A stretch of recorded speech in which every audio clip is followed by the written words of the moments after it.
Hi, in today's podcast, I had the pleasure of hosting Ola, who decides to share her story of taking and coming off paroxetine. In this material, she also shares her challenges and valuable insights about mental health. Enjoy. Okay. Hi, Ola. Hi, Tomek. Thanks for joining my podcast. I'm glad that you decided to share your story with taking antidepressants. I know that you have personal experience with taking and quitting them. So please go ahead and tell our audience what's your story. My journey is probably not exceptional. It started with feeling anxious, uh, also scared of meeting new people and being in a crowd of people. Also stressing for me. So I went to psychiatrist. I was diagnosed with social phobia, which was not a surprise for me because I felt actually very well encapsulated what I was feeling during that time. And the doctor prescribed me drug, paroxetine. Paxil, Paroxetine, yeah. I don't want to say the trade name because I don't know it, but it was prescribed for me to ease my anxiety and stress in a crowd of people, and it did help. Especially at the beginning, I was a bit euphoric after taking this drug, and that is exactly how my journey started. At the beginning, I was taking only half of the dose for half of the year, and then I was prescribed a bigger dose because the initial effect was just fading off, and it was not as potent as was at the beginning. So then I was taking a normal dose actually that is prescribed for majority of the cases of social phobia, and I was taking it for 5 years. Okay. And how did you feel when you were taking the drug? And what happened then? Like, did you try to quit during that 5 year period? Uh, because well, you told me that you had some issues. So can you please elaborate about those issues that you had with quitting those meds and how did it affect your life? Actually, in the beginning, I was very happy with drugs because I only felt positive effect on my life. I could see that I'm more talkative than usually. I'm initiating contact with other people with less effort and stress than I used to, and that was exactly what I wanted. So the beginning of taking the drugs was, I would say, more than great. The honeymoon period. Yeah, then I there was some kind of like it dropped a bit, and then there was a plateau at the moment when I was not as euphoric as at the beginning, but I still felt that it is better than before taking drugs. I was a bit less anxious, Mhm. maybe not so happy, but but I felt like I'm managing better. Um, I also was participating few meetings of psychotherapy, so I was trying on my own to manage some problems that I was having. After a while, after 5 years of taking drugs, I was seeing that obviously it has some side effects. Other thing is that I was in general feeling that I'm more confident and maybe more adjusted human being, let's say. So I was hoping that if I will quit the drugs, then I will still my functioning in the society will maintain on a good level, and I will just get rid of side effects. That was what I was going for. But just a side note, you cold turkey the drug, right? Yeah, I cold You turkey. didn't taper. Yeah, I back then. also did not consult a psychiatrist or anyone. I was just like, okay, good. I'm managing on my own, so why I actually do bother with taking those drugs anymore? And I felt like I was obviously I'm educated, and I made a choice on my own that I will cold turkey the drug and quit taking it. Uh, yeah, and And then shit hit the fans. I mean, it was not a smart decision, obviously. From the hindsight, I can see that very well. After 2 weeks, I was feeling much more anxious than I was feeling on the drugs, and I felt that like life is stressing me out in a way that it's not supposed to. So I returned. medication. How was the drug effect? Did it change? Did you feel different? What was happening then? I mean, to be honest, uh, I returned to taking the same drugs, the same dose of drugs I was taking before quitting, and I felt that it's helping me, but also, to be honest, I felt kind of safer taking them because on a psychological level, I was feeling that I'm in a way taken care of by medication. So it made me feel better, but then the pure realization of the fact that I'm kind of psychologically um, addicted to them. Dependent. Yeah, I was feeling dependent on them because the anxiety that I started to feel after quitting them, I think it was obviously organic in a way because I was not taking my brain was not having the serotonin that it previously had. But on the other hand, I was feeling like kind of like more anxious just knowing that I'm not taking these drugs anymore. And I feel that taking them had this psychological effect on me that I was feeling a bit safer. And because at the beginning they had this effect on me that I was feeling happier a bit, etc. Even though it stopped after a while, still I was believing that I hmm, that my mood is kind of dependent on them. You were chasing that high. Yeah, a bit. I mean, yeah, I kind of like this version on my own the version of me that was happening. Tracks. It wasn't entirely me because, as I said, I was more extroverted, and it was even kind of it was even weird a bit from my acquaintances, from my friends. To be honest, that's because they could see that I'm behaving a bit differently. Yeah, but I liked that feeling. What made you decide to quit them for the second time? First of all, I was kind of disappointed with myself because, as I said, I was also partaking of therapy, and I was feeling because of the psychotherapy that I'm actually more mature and more confident, etc. And I was hoping that for the first time when I was taking the drug, that I will just I knew it was scary, etc. But was very much sure that I will just manage on my own. Uh, without much of a problem, then it appears not to be the reality I've met. So the second time I was first of all, I knew I don't want to take this drug till the end of my life. Mm. It's just definitely not the reality I was ever signing up to. I knew that it will be temporary. You knew that it has consequences, Yeah, like exactly. health consequences, side effects. Exactly, yes. And yeah, and I was taking these drugs for 5 years in total. So it was actually a very long period. And I was thinking that Enough is enough. exactly enough is enough. Right now is time to just try to live my life on my own. So yeah, and also by that time I met you. So you educated me on the fact that cold therapy, this kind of medication was not the smartest choice. And you've told me how to do that safely. Uh, so for the second time, I knew that I wanted to quit taking this drug, and I knew how to do that uh, in a way that is much safer because you incorporated hyperbolic tapering Okay. for my quitting.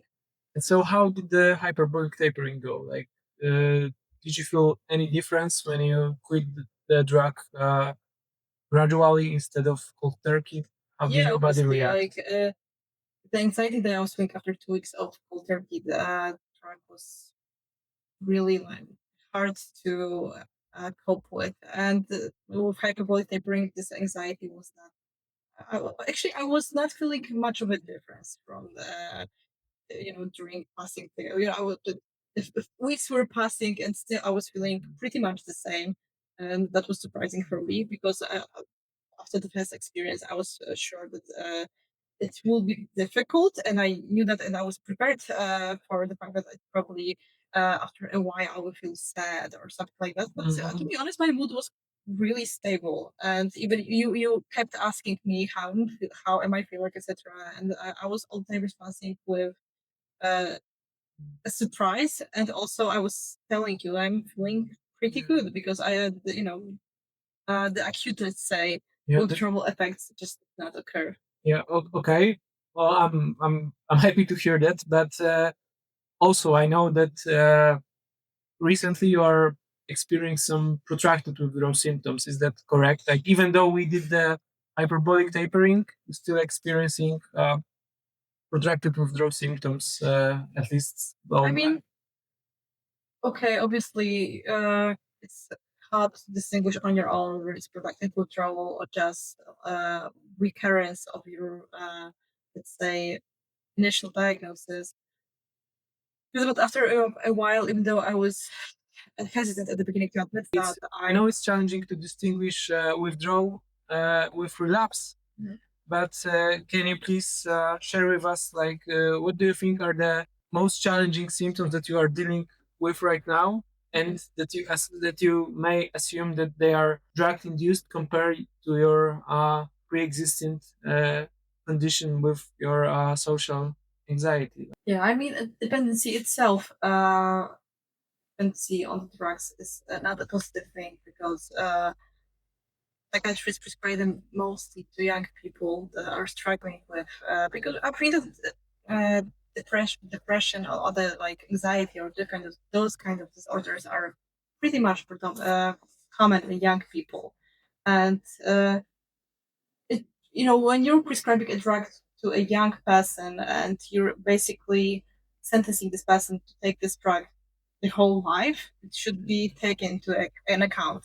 Or we should just educate these people from the very beginning that it's only temporary. And if it's temporary and then we have this withdrawal effect, it is kind of hard. So I think that psychoeducation is very important, and which, in general, majority of the people with light disorders probably should be treated just with psychotherapy because it's very effective. And actually, it's psychotherapy is actually the key. Drugs should be helpful at the beginning, but if you're not working on yourself, on your trauma, on your behavioral um, mechanisms that are causing you harm, because many of us have this internal monologue that sometimes is harmful for ourselves, and working on that is actually the key to And feeling those drugs, they safe. mute this internal monologue.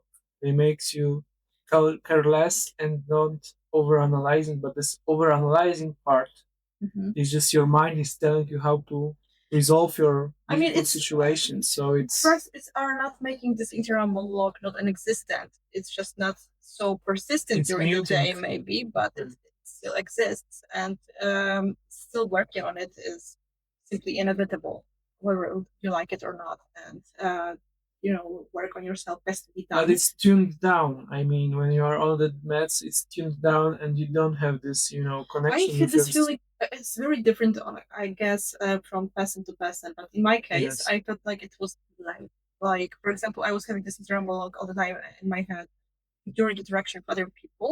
And on the drugs, I was feeling that it's more predominant after a meeting, but it was kind of muted during the meeting. And it caused me harm because Yeah, so you were analyzing post yeah, the meeting. I feel that I was ruminating almost the same as I used to before taking drugs. But during the meeting, I was a bit more extroverted. Especially at the beginning, also I felt that I'm like more energetic, maybe in some way. So that was the main difference, like seeing during taking a drug. I think that the main, let's say, symptom, or the thing that is really hard sometimes to cope with is I'm much more irritable right now.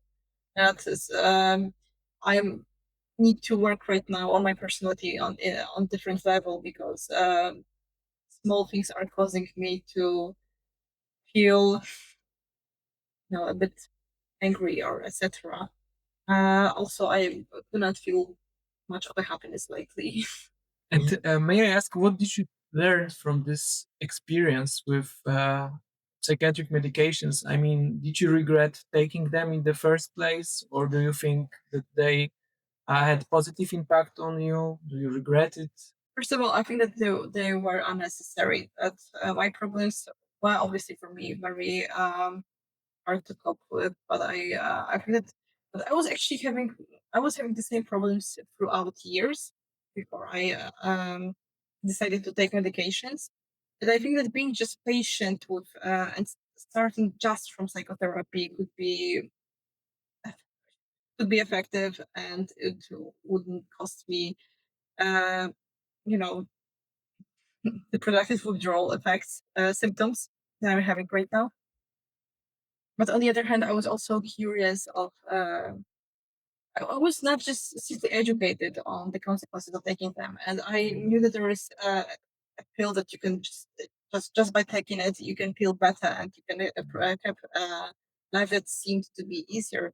So I knew why I started to take them, why it seemed a good decision at the time. So I don't want to feel guilty about it, but I mean, it's not your fault. I just think that it It's was doctor's responsibility to educate you about it, but and you also, haven't. to be honest, as a patient, my doctor asked me whether I want to have the drug or not, and I said yes, I want to take this pill because I mean, but because I felt that my problems were so prominent at the time for and that's so hard for me to cope with that taking pill seemed like not much of an issue. but Yeah, but in general, I would say that this mood changes happening after quitting the drug is something that is difficult. the drop in your mood, even though you did tapering. Yeah, I know. Yeah, after a while, I mean, I did not have so much of It that. was postponed. I mean, Yeah, the tapering it, was. yeah, it was postponed, which surprised me at the beginning that I'm not having any effects of quitting. But then right now, simply, I do feel that, hmm, yeah, that's feeling simply joyful as, yeah, not so easily achieved. Hear that, and I'm really sorry that you're going through this. And I think every patient should be informed consent about the consequences and how the withdrawal, the protracted withdrawal, and then the tapering should look like. Yeah, I And mean, it could have been avoided. What's your opinion about how you have been informed, how there is lack of information yeah, about I it? mean, in terms of information, I was informed about side effects that happened during taking the drug. That's why I knew about it, and so when it started to happening, for example, I was sweating a little more, or I was having like dryness in my mouth. So I knew that it can happen, and it was not much a big deal for me. Uh, yeah, but when we are talking about young patients, as I said, it's these kind of drugs are shouldn't be taken for life when you're 20-year-old or something. So it's pretty much obvious that after a while you will need to quit them. So information about quitting those drugs, how it looks, and that it might be a difficult process should be given to the patient so that it won't. I mean, so that he could just be more I guess, anxious about uh, the harsh reality that will probably happen. And also, if probably, I can have some people, if they knew what will happen, they probably would consider psychotherapy as maybe, its predominant way of healing. And maybe they would think twice for taking track. Because Do you have any advice you can give to someone who's considering taking antidepressants, or someone who's dealing with withdrawal symptoms based on your own experience? Yeah, I mean, obviously, I do not feel comfortable giving advices because I'm not a specialist or anything, but just as a Well, you're an expert because you have lived experience. So I think this is very valuable thing. asking about advice as you did right now, I'd probably say that the most important thing is just to take care of yourself. Uh, I think many times we know what's good for us, but we just ignore it first because we think that society expects us to do something otherwise, and it's you're the always your relationships with yourself is the most important one that you have in your life. So it's very important to just build it with consciousness and with kindness. I know it sounds a bit cheesy. Well, easier said than done, but Yeah. I vote for it. I mean, But it is very important. And also taking care of yourself on general level, like having a healthy lifestyle, taking enough sleep. This is so underappreciated. I think that right now we are, especially in capitalist society that we all live in, we are kind of forced to be as productive as possible, and we are just not thinking about our own comfort, our own need to sleep sometimes.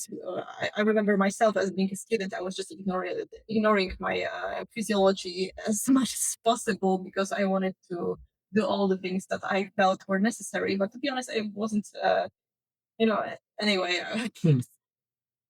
So yeah, that's the first thing. Other thing is that pills will not, uh, in the end, they won't just they are a bit of a shortcut. They seem as a shortcut at the beginning, but actually they want stop it, zastąpić. replace. At the end, pills won't replace work that you need to do with yourself and with your mental patterns and maybe some untreated trauma. This all should be addressed by psychotherapists or maybe group therapy or it's Any other form of self care. Yeah. some form of self care or meditation. Even meditation, I think that can help in mild disorders, but when there is something serious going on, and you truly think about taking medication, Yeah. think about psychotherapy first because it has to be done either way. And drugs at the beginning can seem as a good as a shortcut to let's say healthy. Well, it feels like healthy because you get the high from it, but in the long run, you're actually taking something that penetrates your blood-brain barrier, affect your nervous system, your gut, your heart, and in the long run, you just destroying yourself. But then again, it seems like you making a right decision because the authority told you so that it's safe to take, but the long-lasting consequences are. Well, I would say that there are a few things that can impact our decision making when we are talking about the drugs. One of them is this is authority. I guess you meant doctors, which are describing to drugs. Well, because we do trust in authority. I mean, it's a common sense that we trust in experts, but then again, well, it's still a quick fix that with long-lasting consequences that we have never been informed about. I mean, they didn't tell you about protracted withdrawal. They didn't tell you about tapering. They told you, okay, you will feel better, and actually you did. You get the high, but now you get the low, and it does affect your body, and the recovery process is long lasting. So I mean, it is interesting that I don't want to only, talk bad things about doctors because I think that there are many, obviously, that are conscious about the fact that psychotherapy is the key of solving the problem, and there are many that would tell you just to use psychotherapy fast. There are also many who would just kind of I don't know tired or anything. I don't know even how to explain it, but they would just prescribe a drug without. well, I'm referring to those group. I'm not saying that all of them are just the speed runners with the prescription, but majority of them are just next onto the next to be one, honest, and this this is how it drug works. does make you feel better, especially at the beginning. Yeah. It feels like it helps. It's helping you. So I think that many of them will actually do that with the good intentions of helping you. But when we are talking about young patients, would they're having. But then again, the decades same in applies front to of them. alcohol. The same applies to other psychoactives. They do help you for the very short period of time, and then you get the crash. What goes up must come down, and the same applies to drugs. But there are very long-lasting consequences, and the withdrawal effect, the tolerance is prolonged experience, not like acute with other psychoactives. So this is tricky because it's a pill form and it's prescribed by your doctor, so you have trust that these aren't drugs. These are, you know, well, sort of happy pills that they take the edge off and make you feel happy without consequences. But unfortunately, we've all been burned, and I think also okay, it's a bit message in a way, or maybe a bit naive, but I think that we need to have more compassionate society because many people struggle with some mental problems. I mean, who's society? Who's the society? All of us. I mean that many of people are struggling with mental problems, and I think that some of them are taking pill as a shortcut to behave well in society, even though uh, normally working on yourself takes time. Yeah. And being impatient also kind of, I think it derives a bit from the fact that we are all living these past lives and we are expected to be as productive as possible, etc. And we want to be well accepted and well adjusted, etc. But sometimes it's just not the case. And I mean, people should be asked in the first place, do you have friends? How is your diet? How is your lifestyle? I think it's Do you feel lonely? Do you loneliness is do anything that benefits your life in a, like, do you do sports every day? Do you eat clean diet? Because many, let's say, mental conditions come from inflammation from the guts, and this is not the questions that patients are being asked from the doctors, from psychiatrists. I mean, I think that well-being, mental well-being as well, is multifactorial. Let's say so. Your lifestyle does also so it shouldn't be approached with a single pill. Impacts your mental health, and it's very important to just address it as well. And your lifestyle. I mean, we are all social creatures, and we live in society, and we want to be accepted, etc. And having meaningful relationships is crucial to be healthy mentally. So if when you're lonely, for example, and you're struggling to find your own group of people and that will make you, let's say, feeling better, then that should be addressed fast, obviously, and not taking drugs will not help you with it because loneliness is your key problem. But have you been asked that question by the doctor? I mean, I haven't. I left with prescription after 15 minutes consultation, and I was asked about, like, do you have any other disease, and do you have any, like, just basic questions, and then I left with Paxil prescription, and then bam, 15 years later, like, here I am. So it's something that's missing, like, in the communications, like, that's how they've been taught, and, like, I think that in general, we people like to think that there is we like quick fix for everything. We like this fairy tale of quick fix of our problem that can be gained by science, for example, in this exact situation. But the same applies to obesity. The same applies to diabetes. I mean, there are right now great drugs that can help very obese people. But on the other hand, they burn their muscles, and they also have consequences. I mean, instead of getting in shape, because I mean, for some people, taking the drug when they're in critical situation can be the only choice, but it should be very carefully thought through. And I think that really great amount of people does not need. They haven't even tried the most challenging part, because still it's easier to pop a pill than go for a walk, especially when you are already obese. When we're talking about obesity, is very hard problem, and it should be carefully also thought through when you're saying what you're saying. That just walking or good diet, etc. Blah blah blah. But many people they do struggle with. They're having this problem that when they're losing weight, they cannot maintain it. And one thing is to lose weight. It's actually very easy, and many people do achieve this goal. But then they're one more time coming back to the initial weight and maintaining the yo-yo effect. Exactly, maintaining this proper weight is something that is achieved only. There's like a crazy low percentage of people that actually do maintain a low weight after dieting. It's very difficult, and and also obesity is something that is, as I said, multifactorial one more time, because it's one cost.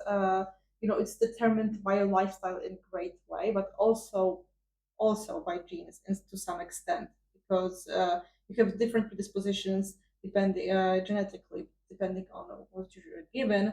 Uh, so I think that also one more time, being compassionate, what I said as a society means that we should not Yeah. judge this kind of people. We should help them, to maintain their But not in goals. the way that they are being helped currently with just popping a pill. Maybe they should be more compassionate, try to help them with really like taking care of them instead of just prescribing drugs that are, I mean, you know. yeah, I just want to emphasize that losing your weight and maintaining it is it's extremely difficult, and I mean, we all like to give everything in life advice. that's worth anything is challenging. I mean, if something comes easy, easy come, easy go. I mean, Yeah, but but also what is important to what I want to emphasize is that we don't have the same situation. That for you losing weight might be easier than for other person, so it should not be.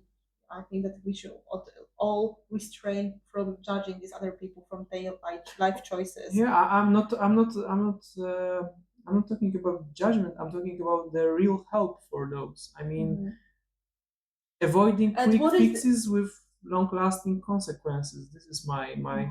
my point. The same applies to any other condition. I mean, you can take care of something, really take care of something, or you can just reduce the symptom. But if you reduce the symptom without taking care of yourself, you end up being even more miserable.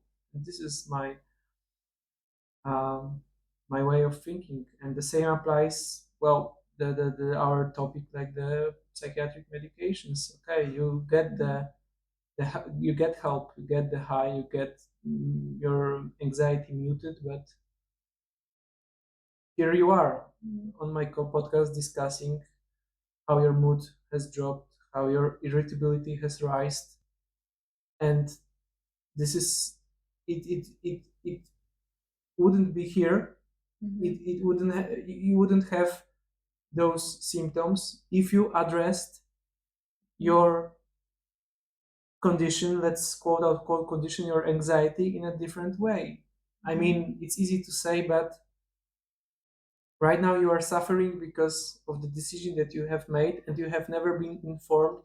I was not feeling good as well before taking those drugs. So what I wanted to actually, leave as a main message that they did not really help me. But I wouldn't say that they made me more miserable or anything.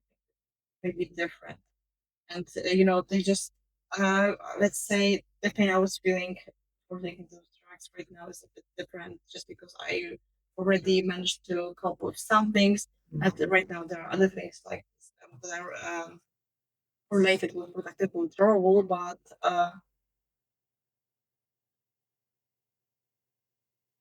I just feel that I would just keep struggling with things. I wouldn't say that it made my life worse; it just made my life different. I'm really glad that you decided to join my podcast, and I'm very thankful for that. I know that it wasn't easy for you to participate, and I hope our audience learned a lot from what you told us, what you shared with us, your lived experience. And Thank you for having me. It was interesting conversation, and I will think about. I will chew on what you said just right now. Thanks.